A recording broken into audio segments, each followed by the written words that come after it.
enchebia na ye the World Cup so. And as we know, Ghana ya qualifying to the World Cup. We are warming ourselves up. A lot of departments and sectors in Ghana are warming themselves towards the World Cup kono. No and a countryman Zongwa where one of the sports journalists in Kanisa Ghana Kodri Mananu Yana for free suspension na wabaye no ogusua or hete some niema bia touchma the sports sector no emu ninsema wode ababe to dwan wo chiremu say World Cup Ghana ye ba be kono ye spending about $13.7 million was our World Cup we ehu na wonti ase say GFA etimi atena say aye budget worth 13.7 million the Eco World Cup as what? And the end Japan say you want central for say they know very well say this is too much of a budget to cover for World Cup. And so my edin because we'll be a penkrata or the World Cup nibi. And it is very, very sad that we are living in a country where people are trying to be pretenders and now to be a friend and say look face. Because ono de bebuano and wobeye, and it's very sad. Now, ye be konya kotie countryman Zongo said we didn't nsem no etuja ye bai betwaso. Not because of person call World Cup. No I silent.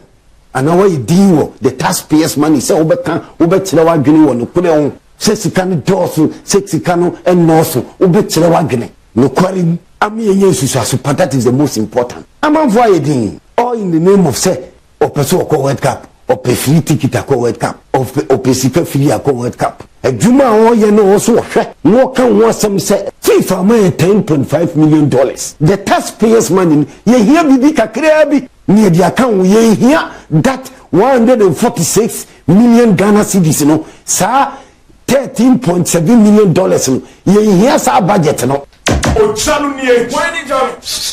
So simple. That is the case. As some no. Just tell them the truth. The truth shall set you free, no? I say because Nipano Peso ko World Cup nibi. It will say or kind of cry. Ye man ko World Cup nibi. Me send me a semnicity again children and mechiru. Any fire for fire sena or see a chile agni in a professional way. Only send me no ejawu mimu. Unyame edi eni munyam na mami. Me ni munyam no esu. Me ni modu. Me personality no so. But me producers dia mami na make. It's so simple. I want you to understand. And it's a mechanical no producers. And me yashisha na mechanical no chilewa. The taxpayers' money. See a World Cup. No was a mikobia. Me sefata. O mami nkwana. And I for me nkwana. Masa kanekula no o sefata se obeko World Cup na ubekobi. Kanekula no si kameso eso.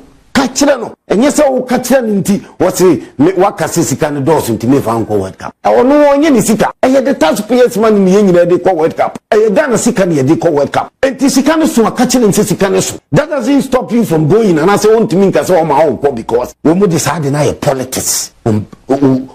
Sika die cost one person beka shut up na me fa nko. Me fireman you know it. Say MC fire for fire MC and say me say fata fire for fire say fata say ye be the BlackStars say ye be ko World Cup ni bia ye be ko bi enye because maka no kure na untu na be stop me say me ntimi ko bi why won kan no kure okay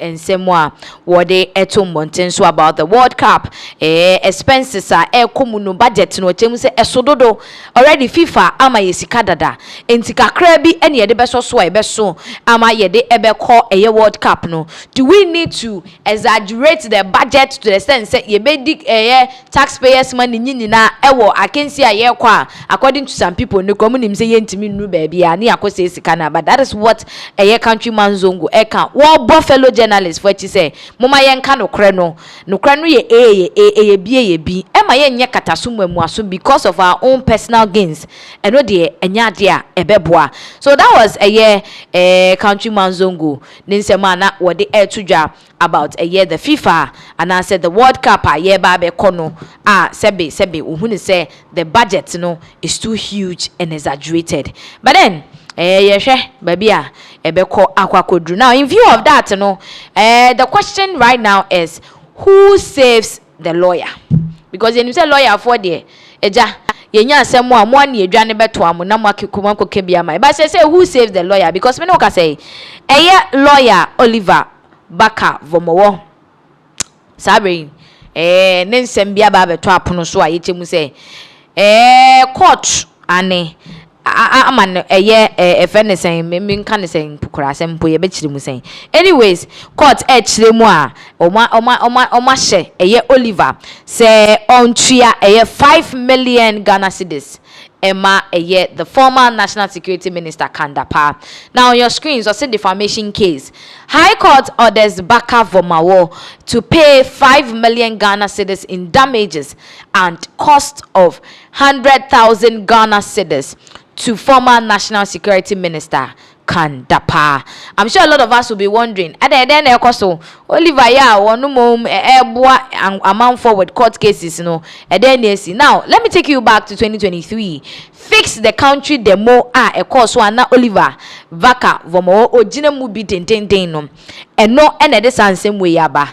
Now brana fix the country demonstration no course no na Oliver ebe make some assertions be say the former National Security if anything minister yera Kandapa ojemu say Kandapa ene mpanimfo bia omo MPP amanyoko no mu no to nsa frɛ no se wo mo ebe mo musika na fe wo mo omamate committee na committee ni mu no ebe mo juicy positions in aban mu. All they need to do is to call off the fix the country demo na eno na yera Kandapa eba abonten beka say asem no enye no kre na Oliver egu ni hu fin say womo afrɛ say ni say no obi amfrɛ no.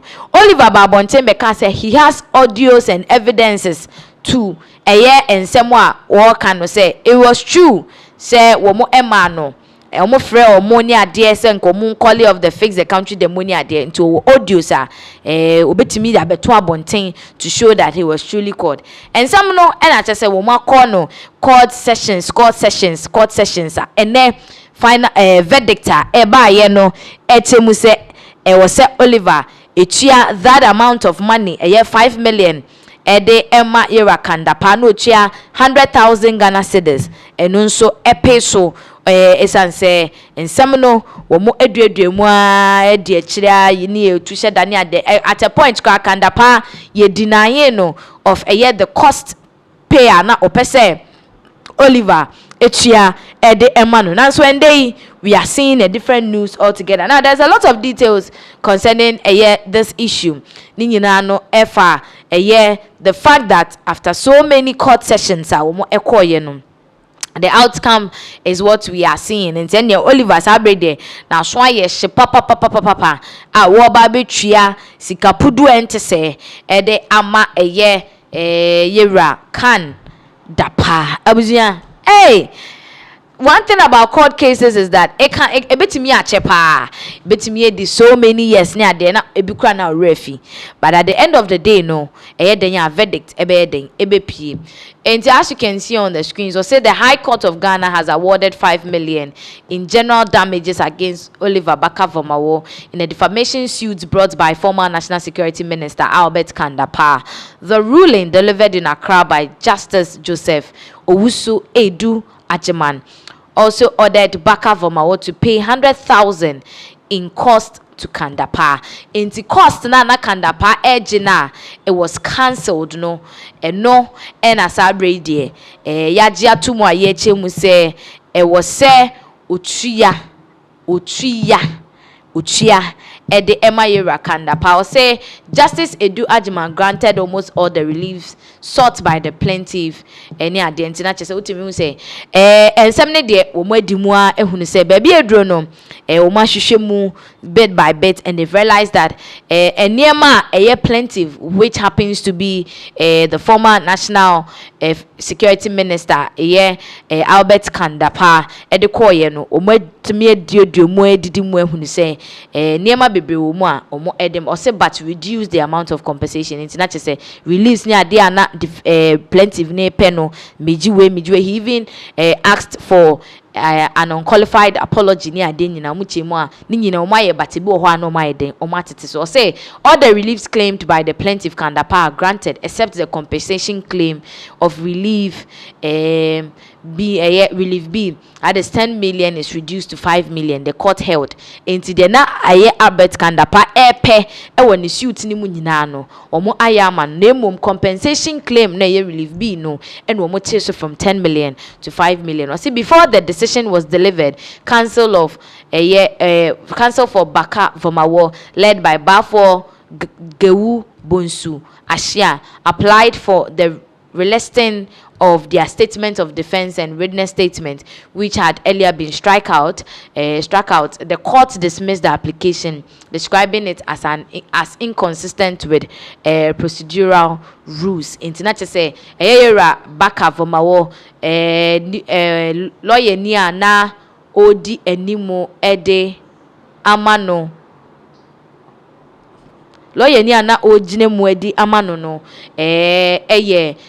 Bafo Gewu Bonsu Ashia na wo chema wono nso call for relisting na anka wo mo na asem no matimi ahye say betimi adane na nso omo yeye no anye yi court ebo ediguye sanso omo chema ade a interfere ye ewo the proceedings a ekoso ewo court ne emu ntutim say